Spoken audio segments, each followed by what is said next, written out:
Tiongkok harus serbu Taiwan. Demikian sebuah kalimat tegas tanpa jeda setelah saya memberikan pertanyaan kepada mitra bisnis saya yang juga merupakan sedikit orang yang sering diundang untuk menjadi pembicara di pertemuan tingkat tinggi dunia di bidang ekonomi seperti di Davos. Misalnya, komentar saya pun berlanjut. Lu mau nyamain peristiwa dunia seperti kejadian di tahun 1949 yang berurusan dengan terusan Suez ya? Yang pertanyaan tersebut dijawab dengan tertawa tergelak dia. Ya iyalah. Oke sahabat, mungkin informasi di awal ini terlihat sepotong dan tidak ada terhubung. Namun ada peristiwa besar yang akan menjadi informasi menarik untuk sahabat semua. Kita pastikan sekali lagi, apapun yang dilakukan oleh pejabat dan pemerintahan di dalam 20 tahun terakhir terbukti tidak bisa membuat Indonesia menjadi negara besar dengan GDP per kapita di atas 20.000. Atau Indonesia menjadi superpower country dengan memiliki beberapa hal yang didominasi ataupun memiliki kekuatan militer buatan sendiri yang jumlahnya sangat besar dengan tentara dan polisi pelindung masyarakat yang profesional. Terbukti dalam 20 tahun hal itu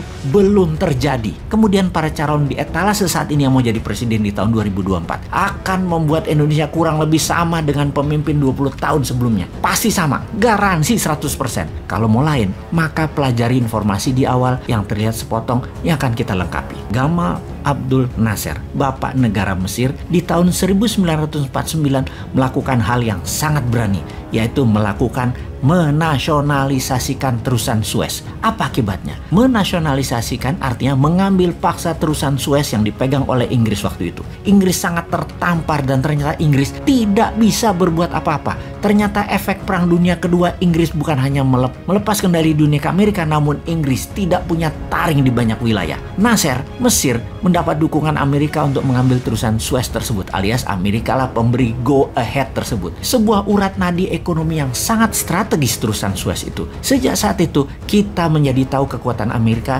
dan kedekatan Mesir pada Amerika. Oke, jangan mikir macam-macam dulu bahwa kalau Newman pegang mandat, maka Selat Malaka akan disueskan. Jangan. Itu kartu as kita. Nanti aja pas Newman jadi. Kalau sekarang kita cuma mau memberikan pelajaran dan kesadaran bernegara, jangan lengah, jangan lemah, dan tidak punya strategi untuk Indonesia menjadi pemain kelas dunia. Apa efek lain dari nasionalisasi pengambilan kepemilikan dan pengelolaan terusan Suez yang merupakan penghubung negeri serta produk dari negara timur ke negara barat? Pound sterling, mata uang kuat dunia, mulai diganti dengan US dollar. Itu peristiwa gara-gara terusan Suez diambil. Itulah momen awal dolar menjadi mata uang dunia, menjadi mata uang yang dipakai 70% transaksi dunia dan menjadi uang yang diterima di 99% negara di dunia ini. Sebelum tahun 1949, jatuhnya reputasi Inggris di tangan Mesir selama lebih dari 100 tahun, pound sterling adalah mata uang dunia. Benar, dolar memang sudah direncanakan sejak Bretton Woods Conference, namun dijalaninya dengan membusung dada sejak terusan Suez diambil Mesir di tahun 1949.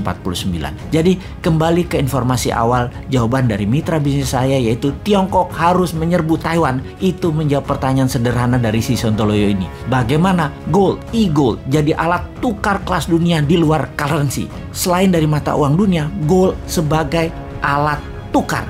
Tiongkok mesti serbu Taiwan, maka Amerika pasti akan masuk dalam perang tersebut. Demikian juga Korea Selatan, Jepang, dan Rusia akan masuk berperang militer. Kalau Tiongkok serbu dengan kekuatan militer penuh ke Taiwan, pasti ambiar makbiar perekonomian dunia, dan sejak saat itu tidak ada alat tukar yang terbaik dan tidak terpengaruh, yaitu hanya satu-satunya, emas dan e-goldnya.